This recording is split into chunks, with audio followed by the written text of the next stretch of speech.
Hey, Dr. C here. Nice to see everybody again. Hopefully you're doing well, staying healthy. Today we're going to talk a little bit about some of the things that we need to do as seniors to improve our whole process of aging.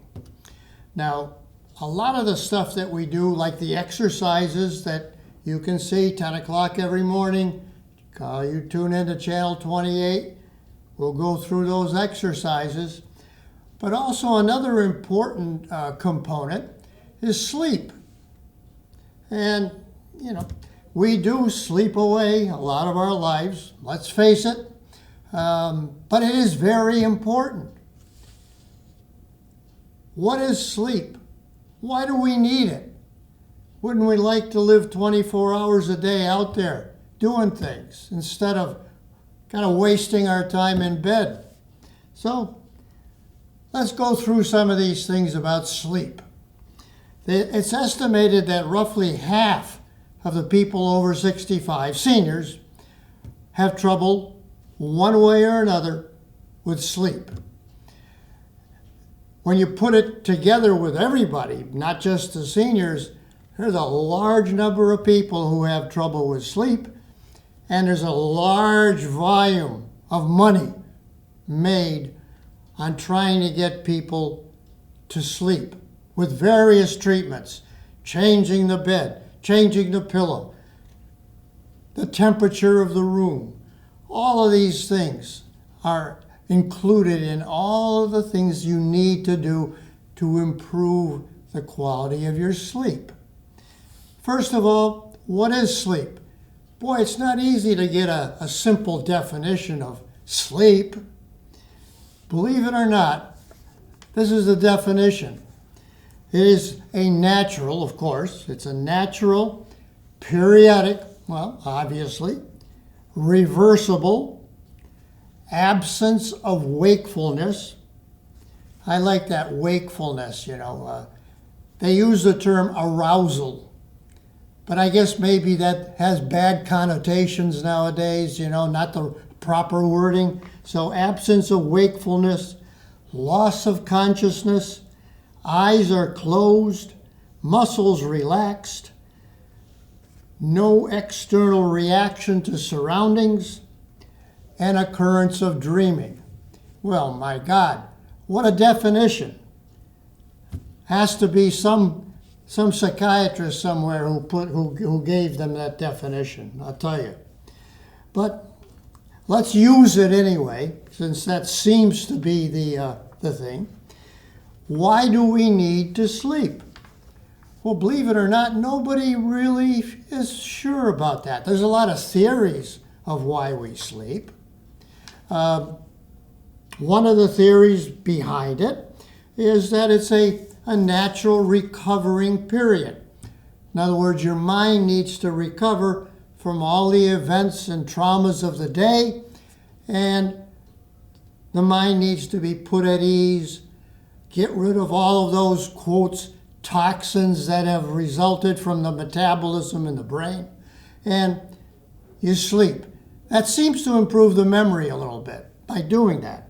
No question that people who, say, are forced to not sleep, say, for 24 hours, there is a measurable difference in the cognitive ability in the brain, especially with recent memory and with alertness. So these are things that are part of it. So another theory behind why we need to sleep is an evolutionary theory. Back in the prehistoric days, you went out at night, you took your life in your hands. There were no lights out there, nothing to protect you. And so that's one of the theories, is that you develop this as a stay-at-home, and when it's dark, you sleep. Well, that's not an unreasonable theory, but probably not the most common one nowadays. So, any other theories? Yeah, there are a couple of others, but nothing really that important to talk about. So, let's go on. we want to know a little bit about sleep. Why do we sleep? What's the mechanism? What happens? Obviously, the brain has something to do with it, and it sure does. And every year we seem to learn a little bit more about all of the neurotransmitters, that substance that goes in between the neurons of the brain and allows that neuron to pass from one to the other so that you can get an impulse going along that tract. So we're learning about those things every day. And so there are things that are positive neurotransmitters. In other words, if a neuron sends a signal with a positive neurotransmitter to the next neuron, it will then go to the arousal center. There is an arousal center in the brain. And so that sort of thing keeps you awake and alert. There may or may not be an actual sleep center. Certainly they've defined an arousal center, but not yet definite about a sleep center. So we have our arousal center. We have certain neurotransmitters that will develop and go to the arousal center, stimulate it. But then there are some inhibitory neurotransmitters. These inhibitory neurotransmitters will prevent a lot of the positive ones and will allow people to sleep. So what are some of these neurotransmitters? Well, there are several that will promote arousal, alertness, awakeness. One is histamine. Histamine is probably the most common one. And there is a center that produces histamine. And that particular thing is in the hypothalamus. It's actually in an area where there's a concentration of neurons that produce the histamine. It's called the ventrolateral preoptic nucleus, if you want to know the terminology. But it's an actual congregation of those neurons that produce histamine, which produces arousal. Okay? That's the most important one. There are others that obviously are active. One is dopamine. Another is a thing called orexin. Now, we talked about orexin when it came to appetite, because there were orexin A, orexin B. That had a lot to do with the appetite that people will have. And it also has other effects, which includes arousal as well. So these are the positive neurotransmitters. Now, what are the inhibitory neurotransmitters? Oh, I should mention that with the histamine, that's why antihistamines cause drowsiness. Because remember, the histamine causes arousal, antihistamine causes drowsiness, just the opposite. Okay? What are now the particular inhibitory neurotransmitters? Well, the neurotransmitters that promote sleep, you might say, are adenosine. Now, adenosine is in every cell in the body. It's in your RNA and your DNA. It has a lot to do with energy production, ADP, ATP, all that stuff. But it also does promote sleep. Okay? So, adenosine, number one. Number two, gamma amino butyric acid, GABA, G-A-B-A. You can buy these things in the drugstore over the counter. They're supposedly as part of the supplements to help you to sleep. So GABA. And GABA is also produced in one of the nuclei in the hypothalamus as well. Serotonin is also present and can be produced. The serotonin is what they call a precursor to melatonin. So increasing the serotonin in the brain stimulates then the production of melatonin in the little pineal body, which is right adjacent to the hypothalamus. That produces the melatonin. Now, the melatonin has other effects as well. And it is certainly one of the things that you can purchase over the counter to help you to sleep. The theory, of course, is that we're not producing as much as we age.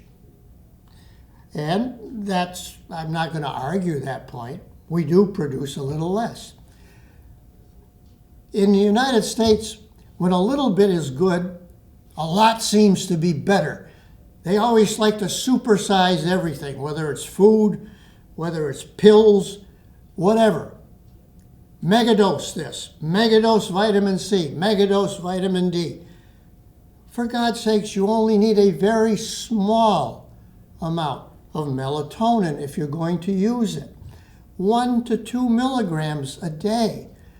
And I would bet that a lot of you who are out there, and I know a lot of you are using melatonin, it's $1 billion industry now to help put the seniors and all to sleep. I bet they're buying the 5 milligram or maybe even the 10 milligram melatonin. You don't need that. All you need is just 1 to 2 milligrams. And in fact, if you use the higher dose, it inhibits the sleep. That's the weird part about it. So you need the serotonin to produce the melatonin. Okay, so those are the hormones.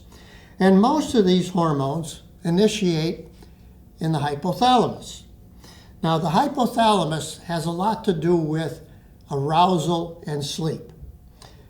Number one, there's a thing called the suprachiasmatic nucleus. Oh boy, I love those long terms that we use in medicine, Suprachiasmatic nucleus. First of all, what is a chiasm? Chiasm is just crossing of nerve fibers. That's all it is. They use a big word for that. But that sits right near the optic nerves, right up in back of the eye. And what it does, it senses light. So when light comes in, it's attracted by these neurons in the suprachiasmatic nucleus. That suprachiasmatic nucleus then shoots signals to the body or to the other neurons and to that it's light out, that you need to be awake and alert. So it does influence the arousal center through the neurotransmitters.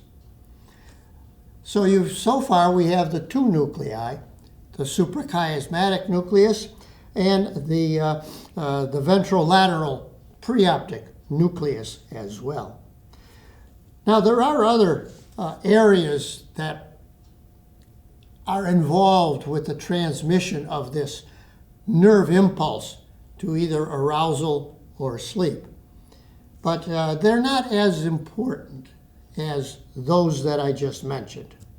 Okay, well, and I think we spent enough time on those things.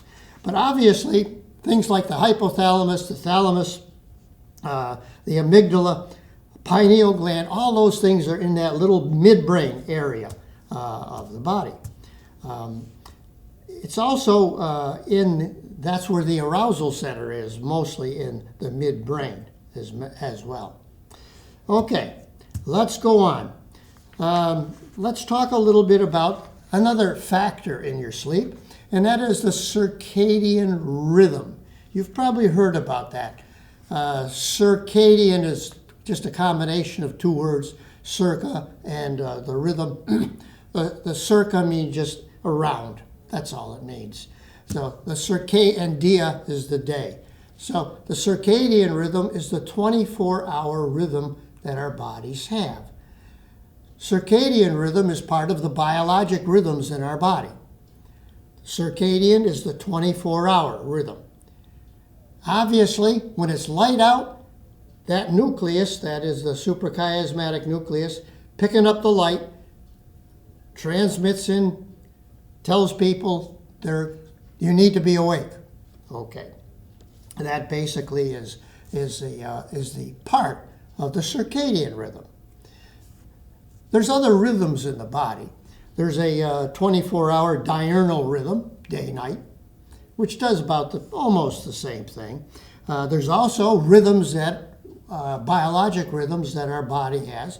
For example, the menstrual cycle in women. That goes on a monthly cycle. That's also a biologic rhythm as well. So there are other rhythms in our body, some shorter, some longer, etc. But they are present, and we're learning more about them all the time. Let's talk a little bit about specifically in the elderly now. Now, I mentioned that half of the elderly have problems with sleep. And we know that the nerve system in our body is subject to aging as well. And so that suprachiasmatic nucleus may not work quite as efficiently as we age. And so other reasons too, our eyes may not be as well. You maybe have cataracts, you're not getting that full light, etc. So those are things that you have to think about as we age. We don't produce as much melatonin because we're not getting that stimulus from the neurons in the body like we used to. Also, people who are depressed, people who have mental illness, they have a little more difficulty sleeping. In fact, a lot of difficulty sleeping when there is a problem with depression and or anxiety. There are people who have problems with their physical health. They have a lot of pain. Pain is a tremendous stimulus to keep you from sleeping too. So people may take a sleep med, or they may take a pain med at night, or they may use something like alcohol, a toddy at night, to help them to sleep. That's a double-edged sword. It'll help you to sleep initially, but then about 3 to 4 hours later, after the alcohol effect wears off, they're awake again and have trouble getting back to sleep. So that is a problem with using something like alcohol to help you to sleep. So at any rate, what else in the elderly? There are some other disorders that people can have, specifically with some of the architecture of some of these rhythms, but we don't need to really go into that as much. Other common problems people have, the men especially have to get up to pee at night because their prostate is getting a little bigger. They're not emptying their bladder as well, so it doesn't take as long to get the urge to go in the middle of the night. Not unusual to get up 2, sometimes 3 times at night just to go up and pee. So that is an issue. Some people may have sleep apnea syndrome, which is a cessation of breathing while you're in bed asleep. And so you may have one of the newer products that are on the market instead of CPAP. CPAP was the gold standard treatment. Now they're putting in these things called Inspire. But they're not telling you what it is. They're very vague about what all these things. Talk to your doctor. Yeah, talk to your doctor. They love to use that quote. Talk to your doctor about it. The doctor may not be a specialist in that particular thing and may not know a lot about it. But this Inspire thing now, there's an implantable device that they have to put in that has a couple of lines attached to a battery that's implanted in your chest wall. Those lines, one of them has to go to what's called the hypoglossal nerve, the nerve that goes to the muscles of the tongue. They have to put a little device on one of the branches of that hypoglossal nerve, and then another line that goes down to measure the breathing, so that when the breathing cuts out, bang, goes in and it stimulates the the tongue to retract. That's what the hypoglossal nerve will do. If you stimulate it, it'll retract a little, allow for better breathing. So that is the latest thing. Of course, it costs about $30,000 to $40,000, but they don't mention things like that. Okay. let's get on with it. So these are all common problems. Restless legs are a problem too. And what do you do if you have trouble sleeping? You go tell your doctor, okay? The doctor will go through a lot of the things that you are doing physically, okay? You don't want to drink too much for about 2 hours before you go to bed. You want to have a relaxing environment. No light on. Because remember, light reflects on that suprachiasmatic nucleus. That means TV too. So you don't want to minimize the light. You want to have an ideal temperature, maybe 68, at the most 70 at most, but 68 seems to be a very good temperature to be at. So you want to optimize a lot of these things. You want to optimize a lot of the bedding that you have. Now, they tell you that you need to change your mattress every 8 years. Need to change your pillow every year. That's BS. You don't have to do that. If you get one that's working well, use it, for God's sakes. Don't listen to what they tell you. They just want to sell you these things. So a lot of these things have to do with optimizing all the things you need to do to sleep. Now, you may be taking a medication which could interfere with sleep. So if so, your doctor should be able to tell you, listen, this is a major side effect of this medicine. So there may be an alternative medicine. So he may need to change that. But those are all things that you need to do. You need to exercise regularly. Exercise, very, very important. You need to avoid other distractions, any noises that may occur. So these are all things that are very important. Keep to a regular schedule as well. Always go to bed around the same time, get up around the same time. If you do that, you also want to make sure, and I always mention this to seniors, make sure you're safe. Improve your safety. No throw rugs around that bed. You don't want to fall in the middle of the night. So those are all important. Night lights are very important. They don't affect that suprachiasmatic nucleus. Okay. Very good with that. So what else is the doctor going to do besides analyzing all of your things around bedtime? He'll send you for a somnogram. Now, what is a somnogram? Well, first of all, you've got to, when you take a somnogram, it's at a special unit at the hospital, and you got to spend the night there. They're going to put on a bunch of sensors. They look at everything. It's not just using an EKG.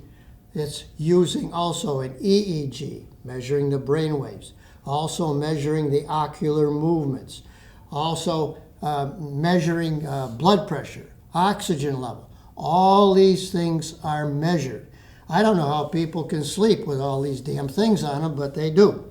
And so using the results of that polysomnogram, they've come up with how to divide your sleep time.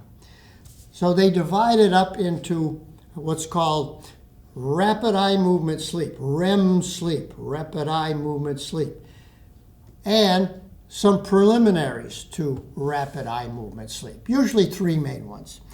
One is the earliest. They label it as N1, God knows why. That's the shortest time. That's the transition between being awake and asleep. Then there's the N2, which is a light sleep. Now you're still aware. You're still aware of the environment, but you are not focusing, but you still have that ability to wake up very quickly. This is the time when things may be restored, if there is some problem with restoring a lot of the chemicals in the body. And then finally, you have the Rem sleep, rapid eye movement sleep. The eye is going like that. You don't know it. You don't know it because you're totally paralyzed. The body's paralyzed during that time. This is also the dream time. And I know that people who follow the Freudian theories and all, they love to analyze your dreams, But I don't think we need to go into that at all. So when you look at all of these things that happen during sleep, the shortest time is that transitional phase. The majority of it, almost 50% of it, is in that N2, the light sleep. And then a little bit more, maybe 10 to 20%, is in that N3, where you get that nice slow wave sleep. You are totally asleep then. And then about 20% in that REM sleep. And they go through this cycle maybe 2 to 3 times every night. Okay. What happens in the elderly? The elderly have more of the transition time and the REM sleep. In other words, decrease in the N2, the light sleep, and the deep sleep. So it's shorter and lighter. And basically, that's it in the elderly when they do these polysomnograms. Let's talk a moment about naps. And I'm a big believer in naps. I love naps. I take a frequent nap in the afternoon. They call it a power nap. If it's a power nap, it only lasts about 20 minutes. That's a power nap. 20 minutes, what the heck? That's not a sleep? Well, may not be. You may not even get any REM sleep. But you get into that N2 and N3, and you feel refreshed after getting up. And so I'm a big believer in getting some naps in. So get that power nap in. I like that power nap. A lot of studies have been done about naps, whether you need it or not. Certainly you need sleep. You need to have at least 7 to 8 hours of sleep a night. As we get older, we may need a little bit more. Certainly when you're an infant, you're probably getting 12 to 14 hours sleep every night. That's a lot of sleep, but they need it because the brain is rapidly evolving and improving. And then you need less and less at teenage years, and then we begin to use and need more as we age. And so 7 to 8 hours seems to be the ideal amount of sleep to get. So, okay. I know they've done a number of studies. They've done a major study about, in a Swiss study on naps and all. And I'm not going to go into a lot of these things. But the types of naps that you take, there is what they call recovery naps. So let's say that you were out very late one night, you missed a lot of sleep. You use the next night to sleep a little more. That's a recovery, or to take a nap that afternoon. That's a recovery nap. You may take an appetitive nap, just relaxing, just to relax. You may take a fulfillment nap, which is what infants do when they sleep so much. Or you may even take an essential nap. Let's say when you're sick. Some people just go to bed, take a nap. They seem to feel better when they get up. So these are all the benefits of napping. So what can we do besides improving the surroundings, the environment of sleep? Well, a lot of people do take melatonin, as I mentioned, but 1 to 2 milligrams, that's it. Some people use benzodiazepine, like Valium, lorazepam, all these things. Those are addictive. Don't take them. Don't take them unless you take them for a very brief period of time. They may take a benzoreceptor agonist. They call them Z drugs, like Lunesta, Ambien, Sonata. Some may take tricyclic antidepressants, but then you wake up with a hangover the next day, so you got to be careful. Some use CBD. Some really tout CBD. But is it the CBD that does it? Well, the more studies that have been done now, they notice that a thing called CBN, one of the other cannabinoids, that seems to be important. So CBD that has the whole entourage, all of the other cannabinoids, all of the terpenes, that entourage effect seems to be the best type of medication if you're going to use a CBD type of medication. Some people still tout using a little THC in it. I would avoid the THC if at all possible.